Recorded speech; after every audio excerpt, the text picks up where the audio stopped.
Queridos, eu quero convidá-los para que abram a palavra do Senhor na carta aos Filipenses, por favor.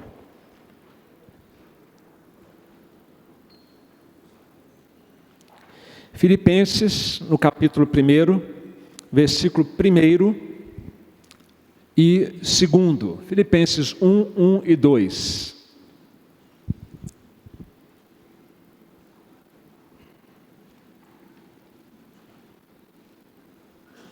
Filipenses 1, 1 e 2. A palavra do Senhor nos ensina, meus irmãos. Paulo e Timóteo, servos de Cristo Jesus, a todos os santos em Cristo Jesus, inclusive bispos e diáconos que vivem em Filipos, graça e paz a vós outros, da parte de Deus nosso Pai e do Senhor Jesus Cristo. Pai amado, nós nos colocamos diante do Senhor uma vez mais e agora com uma expectativa muito especial no nosso coração. Todo culto é para o Senhor, todo o culto é edificante, mas a pregação da sua palavra com fidelidade é a voz do Senhor falando ao nosso coração e nós a queremos ouvir, porque amamos o Senhor, amamos a sua palavra e queremos obedecer, pois aprendemos que quem ama, guarda os teus mandamentos. Quem ama, guarda, cumpre a palavra do Senhor na sua vida. E assim queremos ser servos amados do Senhor, filhos amados do Senhor, que tem essa expectativa, esse carinho com a palavra do Senhor e essa maneira de buscar vivê-la a cada dia. Assim oramos, ó Pai, no nome de Jesus. Amém. Meus irmãos, nós estamos começando nesse instante a nova série de pregações expositivas da nossa igreja para o ano de 2020. Ela será baseada na carta de Paulo aos Filipenses. Vamos começar agora, dia 2 de fevereiro, e vamos juntos até o final de novembro. Por todos esses meses, às vezes interrompendo por alguma programação especial, nós estudaremos a palavra de Deus, não para conhecer mais o livro, ou a doutrina, ou a teologia, mas para conhecermos mais o Deus que esta doutrina, que esta teologia nos revela e termos mais intimidade com Ele. O pastor Obedes, nos últimos 6 anos do seu ministério, ele instituiu na nossa igreja essa metodologia de pregação expositiva da palavra de Deus, sequencialmente, um livro da Bíblia de cada vez. Nós começamos em 2014, quem tiver memória boa, eu não tenho, mas eu anoto as coisas, então eu sei que em 2014 nós estudamos o livro de Efésios, e dali para cá nós estudamos o livro de Malaquias, Colossenses, 1 João, 1 e 2 Tessalonicenses, 1 Timóteo, e no ano passado as parábolas de Jesus. Existe um nome para essa maneira de uma igreja conduzir a pregação da palavra de Deus, do latim lectio continua, que significa leitura contínua. Isso vem da Reforma Protestante, talvez até antes disso, mas já na Reforma Zwinglio, antes até mesmo da Reforma Eclodir, ele fez assim uma exposição sequenciada na Suíça, em Zurique, do Evangelho de Mateus, e Calvino, assim que aderiu à Reforma também, ele adotava essa metodologia de pregação expositiva, versículo por versículo, do começo de um livro até o final de um livro. Inclusive os reformadores criticavam os católicos, os sacerdotes católicos romanos, porque eles não praticavam a lectio continua, até hoje. Até hoje a palavra de Deus não é pregada expositivamente, sequencialmente na igreja católica e infelizmente também em muitas igrejas evangélicas e até algumas presbiterianas também. O tema dessa série agora, Filipenses, é o tema do ano. Alegrai-vos, porque Jesus é a nossa maior alegria. 2020, ano de celebração, alegria, ano de Filipenses, porque Filipenses é conhecida como a carta da alegria. Por cerca de 17 vezes, 16 vezes, esse tema da alegria, ele é tratado pelo apóstolo Paulo na carta aos Filipenses, e de uma maneira paradoxal, por tudo que Paulo vivia, por tudo que Paulo experimentava, ele era a última pessoa que deveria falar de alegria. E ele falava com autoridade, com experiência, apesar de tudo que ele estava vivendo. E meus irmãos, a expectativa que nós temos para todas essas séries que nós temos trazido para a igreja, eu queria até propor agora que já na introdução do sermão você fizesse uma reflexão e uma aplicação. O que está ficando dessas séries expositivas da palavra de Deus para você? Você tem aumentado o seu amor pela palavra de Deus? Através, ou por assistir, participar, acompanhar, quem sabe em casa, conversar sobre o que estamos pregando aqui na igreja. O seu discernimento espiritual está aumentando com base no conhecimento da palavra de Deus? Quantos ventos de doutrina, quantas novidades espúrias surgem no meio da igreja, você tem crescido nesse discernimento que a palavra de Deus dá? Você tem também aumentado o seu interesse de estudar a Bíblia? E quem sabe você está aprendendo, vamos dizer assim, por osmose, de tanto ser exposto a essa metodologia de pegar um texto, pensar as palavras do texto, tentar recuperar a ideia do autor para depois aplicar na sua vida. Você também está sendo estimulado no seu interesse, na sua capacidade de estudar a Bíblia e principalmente, você tem crescido na santidade. Sabe o que é santidade? Nós vamos falar um pouquinho mais disso daqui a pouco. É você ficar parecido com Cristo. E quem fica parecido com Cristo tem mais amor a Deus, tem mais amor ao próximo, tem disposição para o serviço. Quem fica parecido com Cristo tem alegria de compartilhar a palavra de Deus. Não é uma coisa forçada, não é algo constrangedor, é algo que brota da sua vivência com Deus. Isso tem acontecido também com você, você está vendo a sua vida sendo cada vez mais amadurecida, moldada pela palavra de Deus. Nós esperamos que então nesse ano, cuja temática bíblica trazida para nós revisitarmos em 2020 é a da alegria, do contentamento espiritual em Cristo, que você possa caminhar nessa direção, nesses desafios que nós estamos aqui colocando para você. Esse tema da alegria, temos percebido, temos sentido na igreja que ele está caindo como uma luva nas nossas mãos. Porque comemorar 60 anos é lembrar de tristezas e de alegrias. Hoje o pastor Fábio mencionou um momento muito doloroso dessa igreja há 25 anos atrás, quando a igreja passou por uma divisão. Foi muito triste aquilo. Afetou muito a igreja. Então lembrar da história da igreja é lembrar de momentos assim. Mas é também de lembrar de grandes realizações, de grandes bênçãos que nós recebemos aqui no nosso dia. E quando você soma uma coisa com a outra, resulta que Jesus esteve sempre presente conosco. Ele esteve nos abençoando com as alegrias e atravessando com a igreja os vales pelos quais a igreja passou. É assim com a igreja. É assim com as nossas famílias, é assim também individualmente com cada um de nós. Por isso esse tema da alegria, do contentamento, ele é oportuno para nós atravessarmos esse ano comemorativo. Mas é também, queridos, oportuno o tema, porque uma pessoa entrou aqui nesse mês de janeiro, eu não estava de férias, mas não é só notícia ruim que anda rápido, notícia boa também. E eu soube de alguém que entrou aqui, viu essa imagem e se sentiu tocada por ela. Será que é aqui que Deus vai alegrar o meu coração esse ano? Alguém que não é daqui. Alguém que se sentiu impactado por essa mensagem. Não, será que é uma mensagem utópica? Será que é uma mensagem alienante? Como assim alegrar? Alegrar o tempo todo? Isso não existe.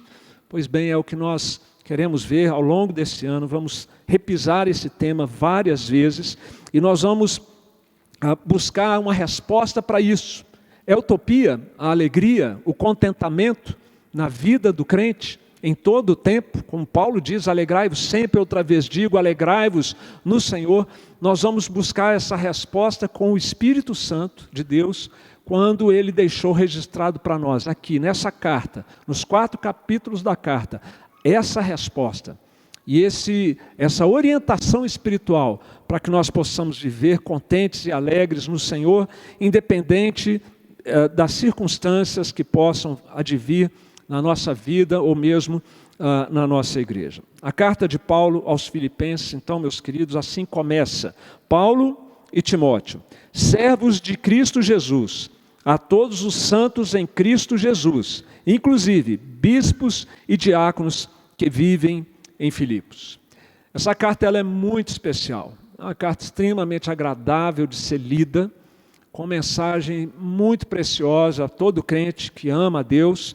Ela foi escrita, como acabamos de ler aqui, juntamente com Timóteo, está ali o apóstolo e o pastor juntos, pensando e enviando aquela mensagem. Provavelmente foi uma gentileza de Paulo, incluiu o nome de Timóteo aqui, porque o ensino era dele mesmo, e ele envia esta carta para esta cidade chamada Filipos, uma cidade ali do Antigo Oriente, que tinha por característica o fato de ser, ali foi plantada a primeira igreja europeia. Hoje a igreja já está quase que minguando na Europa, já foi pujante, e começou aqui, com esta igreja, que a carta aqui foi direcionada. Você pode encontrar isso lá em Atos capítulo 16, quando Paulo, na sua segunda viagem missionária, ele pensava ir numa direção, o Espírito Santo impediu e falou, para cá não, vai para lá. Ele queria ir para a Ásia, entrar para a Ásia. Paulo estava montando a sua estratégia de evangelização e plantação de igrejas, adentrando na Ásia, e o Espírito Santo falou, vai por ali, ó, vai pelo outro lado. Entra para a Europa, porque é lá que tudo vai acontecer.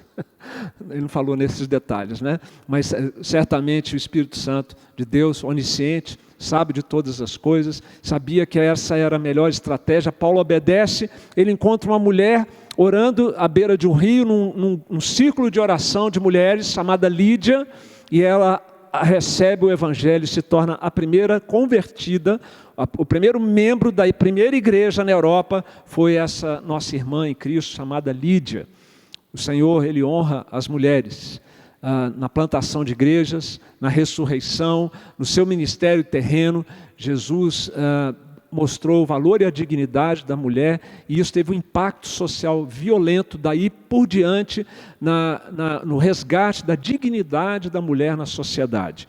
E ali depois, passado um tempo, Paulo é preso, açoitado, e na cadeia ele canta louvores a Deus com Silas, e acontece um terremoto, o carcereiro está para suicidar-se, e então Paulo prega o evangelho para ele, e ele também se converte. E naquela primeira igreja havia 2 membros famosos na literatura do Novo Testamento, Lídia e o carcereiro, eram membros da mesma igreja, e foi para ele que Paulo diz, crê no Senhor Jesus e será salvo, tu e a tua casa. Vocês conhecem bem a história. Essa carta, entre outros motivos, foi escrita por Paulo para agradecer o carinho, o amor. Era uma carta, uma igreja muito querida para ele. Ele praticamente não tem aqui repreensões a fazer à igreja, como ele faz lá naquela igreja complicada de Corinto. Mas aqui é uma carta leve, um relacionamento agradável, fraterno que ele tinha ali com aquela igreja. Eles não eram como algumas igrejas que viviam questionando a autoridade do pastor, desafiando, enfrentando o pastor Paulo. E com Filipe, na igreja de Filipos, ele não tinha esse problema. Pelo contrário, ele escreve no final da carta agradecendo o carinho, o zelo da igreja com o seu pastor, enviando ofertas para ele quando ele estava inclusive na prisão, necessitado.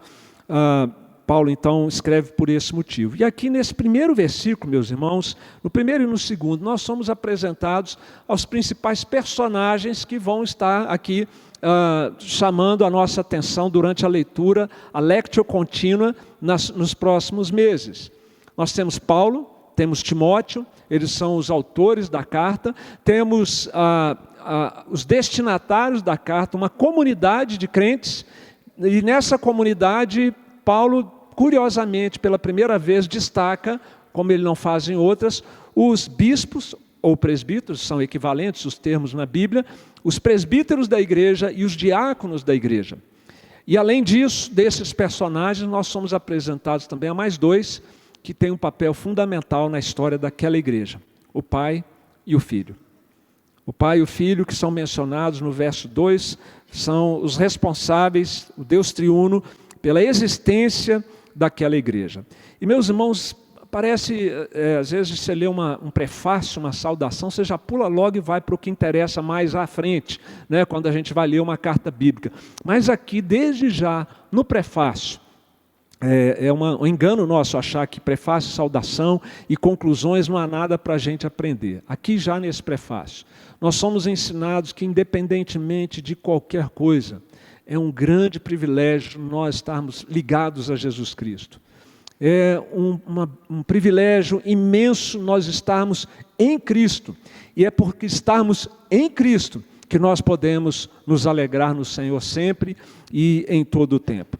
Nós vamos falar então, meus irmãos, nessa noite, das bênçãos da nossa união em Cristo. Desta nossa união em Cristo. Que bênçãos o crente de verdade, não o crente como está cheio hoje nas igrejas, de gente que crê, sabe a verdade. Ele é crente no sentido cognitivo, mas ele não tem uma experiência pessoal com Deus, não nasceu de novo. Então, eu estou me referindo aqui, e Paulo também, como ele diz aqui, aos santos, todos os santos em Cristo Jesus. São crentes verdadeiros que nasceram de novo. Quais são as bênçãos que estes crentes recebem por estarem ligados a Cristo? E observe, quando a gente for caminhando no texto, que são bênçãos que todo mundo está buscando, dentro e fora da igreja. Todo mundo deseja, todo mundo almeja. O que nesses 2 versículos aqui dizem que os crentes experimentam por estarem em Cristo. E o problema das pessoas que estão buscando isso à parte de Cristo é que o máximo que encontram é uma pobre imitação destas bênçãos. Se contentam com uma simulação ou um simulacro, uma imagem pobre daquilo que de fato só em Cristo nós podemos receber, e é por isso que só os crentes podem então se alegrar nessa vida, com essa alegria que é espiritual e verdadeira. Quais são as bênçãos? Vamos lá então. A primeira delas é a bênção da liberdade. Paulo diz assim: Paulo e Timóteo, servos de Cristo Jesus. Liberdade. Liberdade.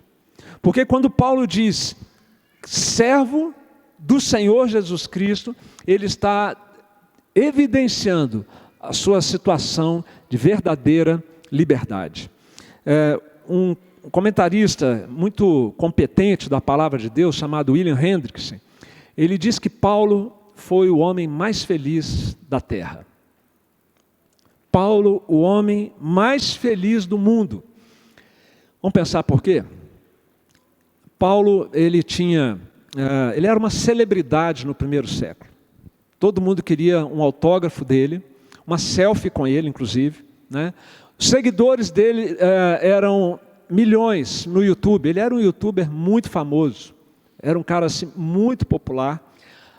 Ele recebeu uma medalha das mãos do próprio imperador Nero. Nero era um grande entusiasta de Paulo, e ele então admirava o apóstolo Paulo e enchia a bola dele em todo lugar por onde Paulo ia. Ele sempre andou debaixo de céu de brigadeiro, né? Aquele céu sem nuvens, sem sombras, sempre tranquilidade na vida do apóstolo Paulo. Inclusive, quando ele era convidado para falar nas igrejas, ele recebia um altíssimo cachê e exigia um camarim com frutas vermelhas e toalhas brancas. Só que não, né, irmãos? Não foi assim, nada disso foi assim com o apóstolo Paulo. Pelo contrário, ele escreve essa sua carta daquela famosa prisão chamada Marmetina. Você não tem ideia, se você nunca ouviu falar, do que era essa prisão. Ela é considerada uma das 5 formas mais cruéis de aprisionamento da história. E você depois pode procurar no YouTube, que você vai achar um videozinho falando quais são as 5 prisões mais cruéis da história. E lá está a prisão Marmetina, na Itália, que era equivalente ao buraco do inferno no Vietnã, na guerra dos Estados Unidos, nos anos 60, 70. Veja só como era. Ela era instalada, meus irmãos, a prisão marmetina, sob o sistema de esgoto da cidade. No subsolo de um prédio, lá era colocada essa prisão, tinha um buraco para entrar e um buraco para sair. O buraco para sair era direto no esgoto da cidade, por onde passava o rio e o esgoto, os dejetos de toda a população. E você ficava ali, dentro daquela prisão, ela não dava para você ficar em pé nela, ela era mais baixa, e você então respirava aquele cheiro 24 horas por dia. E quando aconteciam enchentes na cidade, o que não era raro acontecer, o preso morria afogado. Ali eram colocados os presos esperando a pena de morte, ou aqueles que eram deixados ali para morrer de fome, até morrer de fome, e aí alguém jogava ele no buraco, no esgoto da cidade. Era essa a prisão fétida que o apóstolo Paulo estava vivenciando. Preso injustamente, preso pela intriga, a inveja das autoridades judaicas, preso sob a crueldade romana, com todo esse método de tratamento desumano dos romanos, muitas necessidades, muitas privações. Ele soube que lá nessa igreja tão querida para ele, querida, muito boa, mas não existe igreja perfeita, haviam duas irmãs lá que estavam se pegando, quase que no tapa lá, que estavam medindo forças uma com a outra. Ele escreve no capítulo 4, fazendo um apelo para que elas segurassem a onda e voltassem às boas, como deve ser o relacionamento entre irmãos em Cristo. E havia então tantas preocupações. Epafrodito, um pastor muito querido que estava ali envolvido com aquela igreja, quase morreu. E esse homem, ele fala de alegria, ele fala de contentamento, porque ele é servo do Senhor Jesus. Servo, meus irmãos, aqui, vocês já nos ouviram falar disso, é a tradução da palavra doulos, que significa escravo. É alguém que foi comprado, é alguém que tem um dono, por isso que é escravo do Senhor, tem um Senhor, Senhor Jesus Cristo, e ele é totalmente devotado, o escravo de Jesus, a fazer a vontade de Jesus. Ele está comprometido em agradar o seu Senhor.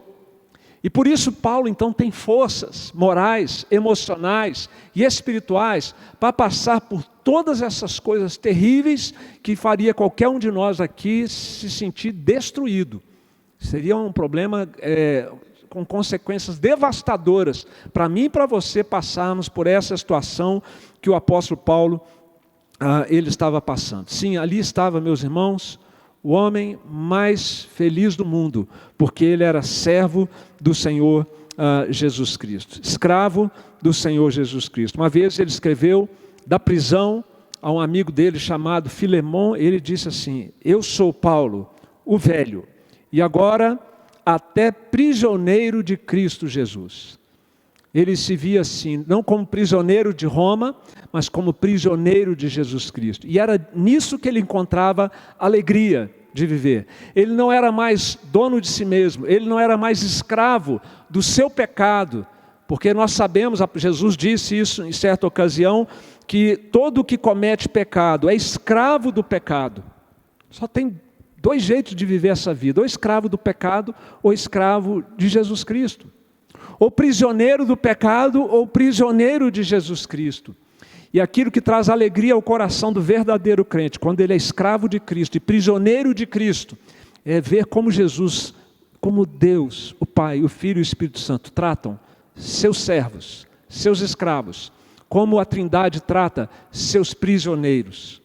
O profeta Isaías disse como: desde a antiguidade não se ouviu, nem com o ouvido se percebeu, nem com os olhos se viu, Deus além de ti, que trabalha, que serve aquele que nele espera. Por isso é maravilhoso ser escravo de Jesus, ser servo de Jesus, e foi isso que foi fonte da alegria no coração do apóstolo Paulo. Você percebe então de onde vem a alegria do verdadeiro crente? Ela vem da liberdade que ela encontra em Cristo, livre do pecado, para servir a Deus. Eu pergunto, você é servo de Jesus? Serva de Jesus? Escravo dele? Você tem colocado a sua vida à disposição dele. O seu objetivo de vida é viver não para agradar a si mesmo, mas para agradar o seu Senhor. E isso faz com que você pense diferente daquilo que naturalmente você pensaria, que você haja diferente daquilo que naturalmente você faria, porque você está comprometido com o seu Senhor. O ano está começando, meus irmãos. 2020, 2 de fevereiro. Essa igreja tem muitas coisas para fazer esse ano pelo reino de Deus. Você vai ser um dos servos que vai dar as mãos aos seus irmãos, lado a lado, para o serviço do Senhor aqui nessa igreja. Aquele que não quer servir, aquele que não quer se comprometer com Jesus, não vai experimentar essa alegria e este contentamento. Esta é só para os servos de Deus. E isso independente das circunstâncias. Uma segunda bênção, meus irmãos, que nós encontramos em Cristo, além da liberdade como servos de Cristo, é a bênção da santidade. Paulo e Timóteo, servos de Cristo Jesus, a todos os santos em Cristo Jesus. Todos esses personagens aqui, eles estão sendo referidos às bênçãos que eles desfrutam. A liberdade como servo de Paulo e Timóteo, extensiva a todos os demais membros da igreja de Filipos. E agora, numa referência direta aos membros da igreja de Filipos, ele diz: vocês são santos. E é viver em santidade, ser santo aos olhos de Deus, é que traz alegria e contentamento ao nosso coração. O apóstolo Paulo, ele gostava muito de uma expressão, em Cristo, no Senhor. Essa expressão, se você é um bom observador, ela aparece dezenas de vezes. Mais exatamente 132 vezes no Novo Testamento, nas 13 cartas do apóstolo Paulo. Em Cristo, em Cristo, em Cristo, no Senhor, em Cristo Jesus. Não é uma expressão casual, sem sentido. Ela tem um sentido muito especial. Ela fala do relacionamento que o pecador tem com Deus, por meio do seu Filho Jesus Cristo. Ela fala de uma ligação espiritual que existe entre Jesus Cristo e o crente verdadeiro. Portanto, não basta ser religioso, não basta ser membro de uma igreja, não basta ser simpático à causa do Evangelho. É preciso estar em Cristo, é preciso ter uma ligação espiritual com Cristo, e essa ligação espiritual com Cristo se dá por meio do Espírito Santo, a terceira pessoa da Trindade, que nos liga ao Pai, que nos liga ao Filho, vindo viver em nós. Por isso Paulo chegou a dizer que já não sou eu mais quem vivo, mas Cristo vive em mim. Meus irmãos, isso não é mera doutrina, isso é uma realidade sobrenatural, impactante, transformadora para as nossas vidas.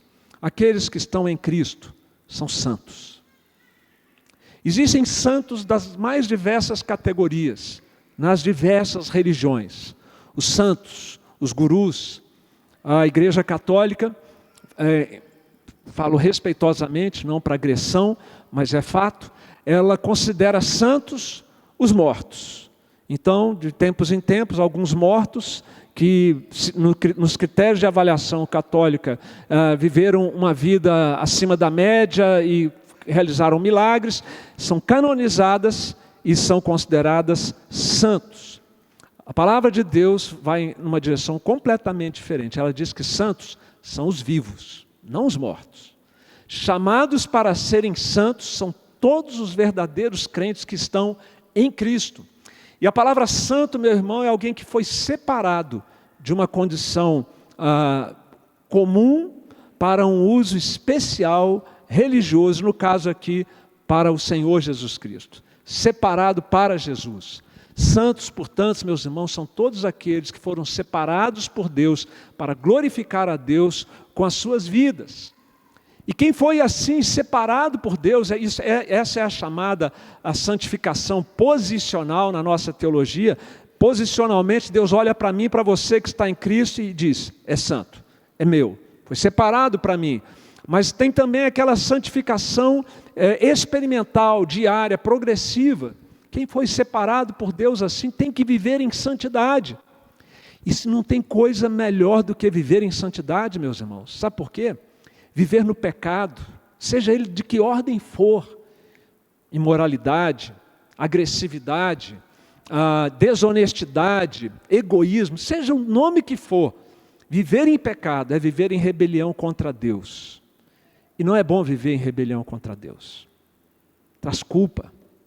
Nos colocamos debaixo da mão pesada de Deus, de juízo quando se trata de um não crente, de disciplina quando se trata de um crente.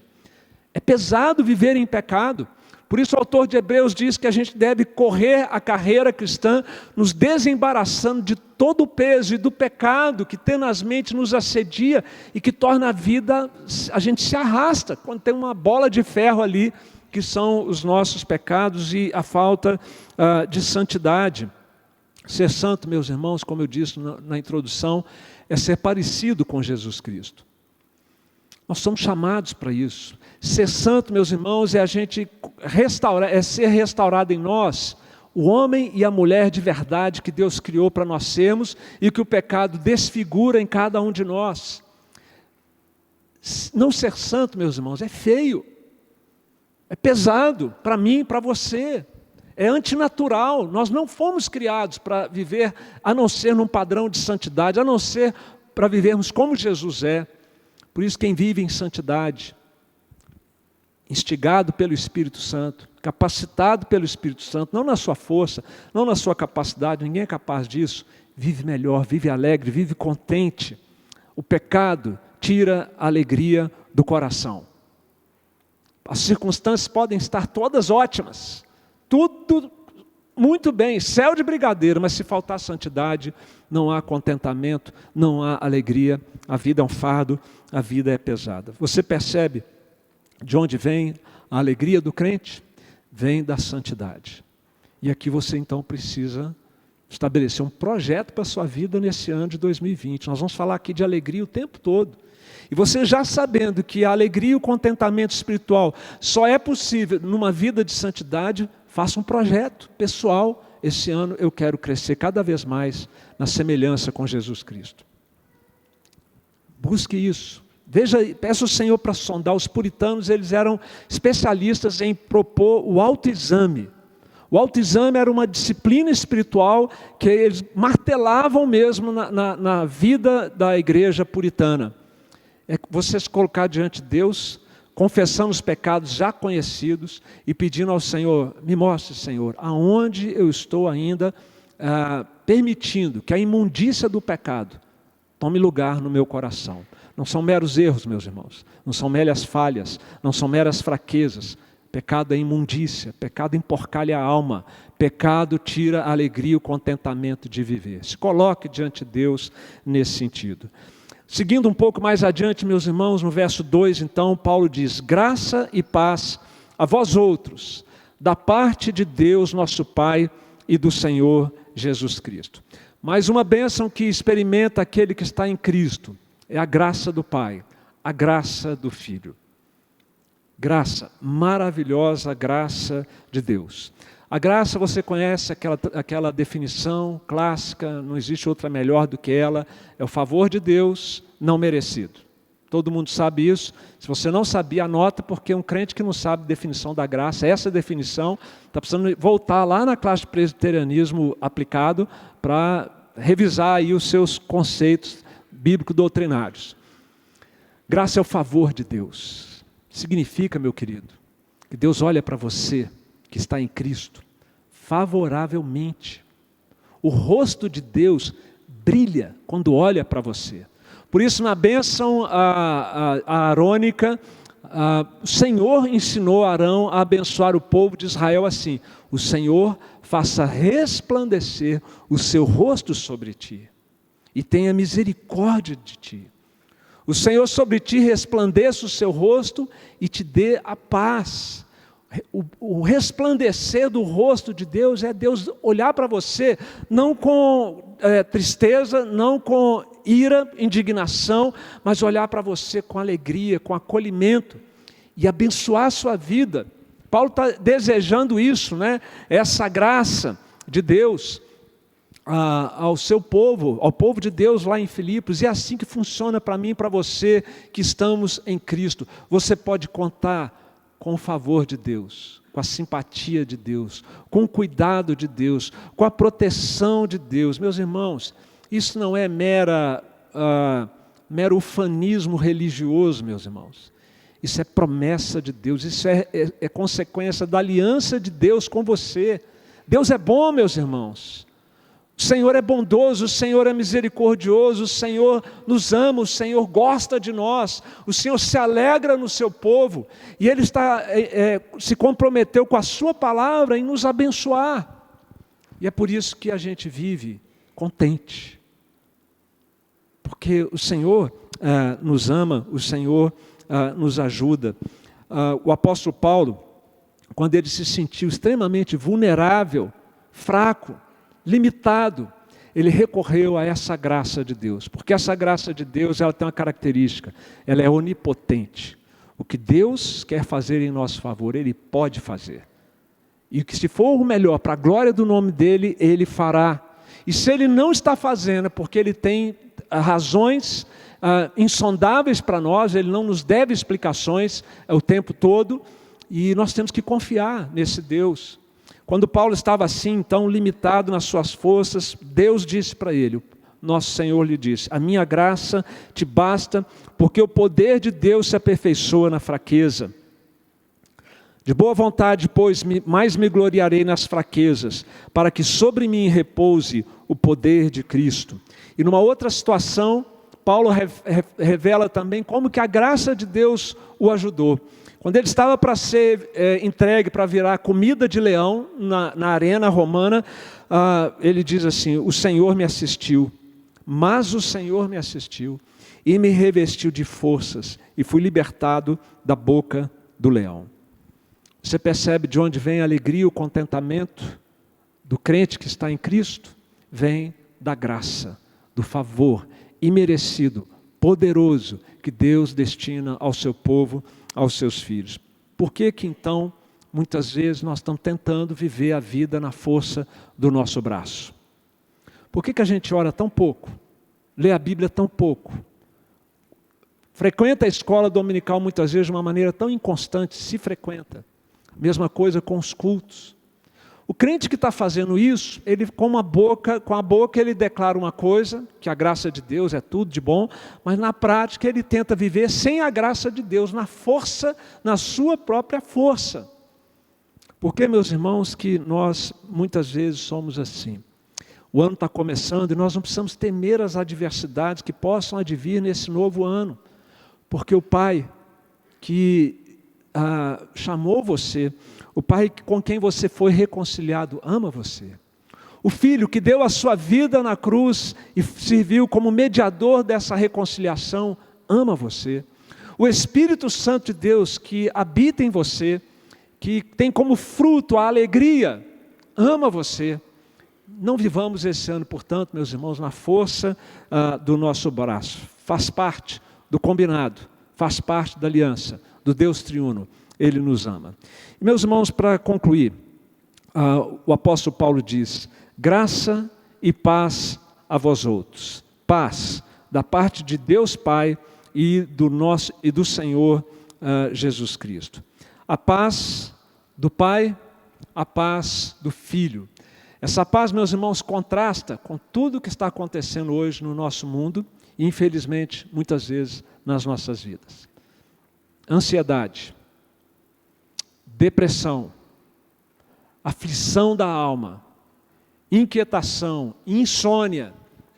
Quantas coisas acontecem, meus irmãos, por causa das aflições do coração a que nós estamos sujeitos. Todos nós estamos sujeitos. O que o apóstolo Paulo está nos lembrando aqui, meus irmãos, é que não há paz separado de Deus. Há parte do nosso Deus. Ninguém vai conseguir viver em paz. Jesus disse, deixo-vos a paz, a minha paz vos dou, não vou lá dou como o mundo a dá, não se turbe o vosso coração, não se atemorize. Você consegue imaginar o estado emocional do apóstolo Paulo? Não fora a paz de Deus? Humilhação, tortura, injustiça, abandono, fome, sede, frio, doença. Era para esse homem estar destruído, meus irmãos. Mas há uma graça muito especial para aquele que coloca a sua confiança no Senhor, para aquele que está em Cristo. Deus promete nos assistir nos momentos mais escabrosos, nos momentos mais complicados da nossa vida, com a sua paz, que nos dá serenidade e nos dá condições de enfrentar esses momentos mais difíceis da nossa vida. E tudo começa, meus irmãos, com a paz que foi restabelecida entre nós e Deus. Justificados, pois, mediante a fé, temos paz com Deus, por meio do nosso Senhor Jesus Cristo.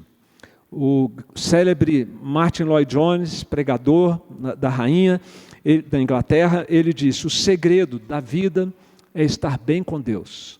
O resto é decorrência. O resto é consequência. Se a gente está bem com Deus, se a gente está em paz com Deus, se Deus olha para nós favoravelmente, está tudo bem. Minha alma vai bem. E é isso que importa. Nós não temos que ter expectativa, meus irmãos. Se você tem essa expectativa de que para você ser feliz e se alegrar, tem que estar tudo bem na sua vida, você não entendeu o que é a vida e você não entendeu o que é o cristianismo, o que é o discipulado cristão. Deus não nos chamou nos prometendo que Ele vai sustar a maldição que paira sobre esse mundo no momento da nossa conversão. Não vai. Ele vai sim acabar com toda essa maldição na volta do seu Filho. Estaremos então em novos céus, nova terra. Aí sim, você pode esperar 100% de harmonia, de perfeição na nossa vida. Mas agora não. Agora isso não vai acontecer. Mas Ele está comprometido em fazer com que você esteja em paz. E para isso, então, você tem que tomar um propósito diante de Deus. Sabe qual é o propósito? Eu não vou me deixar abalar pelas más notícias, pelas coisas ruins. Eu não vou colocar as minhas emoções atreladas às circunstâncias ou à apreciação das pessoas. Porque as pessoas, nós somos assim, volúveis. Um dia a gente aplaude, no outro dia a gente bate. A mesma mão que aplaude, ela é capaz de bater. Não dá, meus irmãos, não vamos ficar numa gangorra esperando a apreciação das pessoas ou as circunstâncias favoráveis. Vamos colocar nossa paz em Cristo, nas suas promessas, na sua presença na nossa vida. É isso que dá, meus irmãos, alegria espiritual. É a convicção e o compromisso pessoal que você faz com você mesmo e com Deus, de que você estará bem com o seu Senhor, e esse é o seu principal objetivo de vida. Você percebe então de onde vem a alegria do crente? O contentamento do crente vem da paz recebida em Cristo, da paz que vem do Pai. Mas você precisa decidir, não turbar o seu coração, não se atemorizar. Isso aqui, meus irmãos, é maturidade. Criança tem medo de trovão. Criança tem medo de mil coisas, do escuro, né? Do bicho-papão. A gente cresce, perde o medo dessas coisas. A gente sabe que não é por aí. Temos que crescer espiritualmente, não ter medo dos trovões verdadeiros que a vida traz sobre nós, dos bichos-papões que às vezes acontecem mesmo, mas a nossa segurança, a nossa paz, ela está no Senhor Jesus Cristo. Independente de tudo, que privilégio, meus irmãos, nós estarmos em Cristo. Amém, igreja? Por isso, a tristeza não pode existir no nosso coração. Não é utopia, meus irmãos. É só a gente colocar o coração no lugar certo, no Senhor Jesus. Martin Lloyd Jones também disse que a infelicidade é uma negação da fé em Cristo. Por tudo isso que nós vimos aqui, meus queridos. Então, se você está unido a Cristo, se você é um desses que está em Cristo, peça ao Senhor que te ensine, porque é um aprendizado, viu, meus irmãos? Vai a vida toda. Peça a Ele que te ensine a viver como um servo livre, para servi-lo de todo o coração e com alegria. Peça a Ele que te ensine a santidade, para você ficar cada vez mais parecido com Cristo. Peça a Ele que cada vez mais fortaleça você com a sua graça e busque os meios de graça para que essa graça seja abundante na sua vida. E peça ao Senhor também que te ensine a ter paz, independente das circunstâncias. Amém, meus irmãos?